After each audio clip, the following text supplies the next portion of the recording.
नीट पेपरफुटी प्रकरणी Motegaonkar coaching class संचालक शिवराज मोटेगावकरच्या मुलाचीही 4 तास चौकशी। ॲडमिशनसाठी भरलेले लाखो रुपये परत मिळणार का? पालक आणि विद्यार्थ्यांसमोर प्रश्नचिन्ह।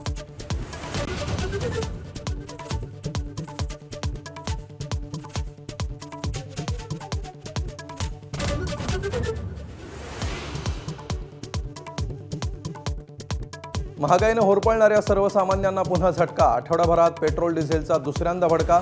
डिझेलच्या तुटवड्यामुळे पावसाच्या तोंडावर शेतीची कामं खोळंबली, तर दूध आणि भाजीपाल्यापाठोपाठ पावही महागला।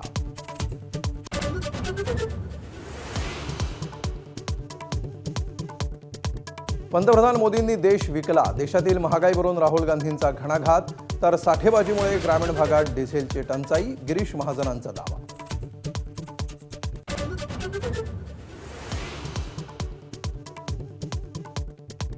ऑपरेशन टायगरच्या चर्चांना पुन्हा जोर। नागेश आष्टीकर, राजाभाऊ वाजेंनंतर भाऊसाहेब वागचौरेंकडून शिवसेना नेत्यांची भेट।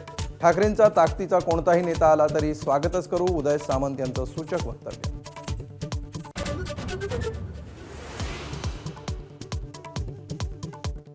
मुंबईतल्या वांद्रे भागामध्ये रेल्वेच्या हद्दीतील आतापर्यंतची सर्वात मोठी अतिक्रमण विरोधी कारवाई सुरू। परदेशी पर्यटकाच्या ब्लॉगनंतर प्रशासनाला जाग। रस्ता रुंदीकरणानंतर वाहतूक कोंडीतून सुटका होण्याची आशा।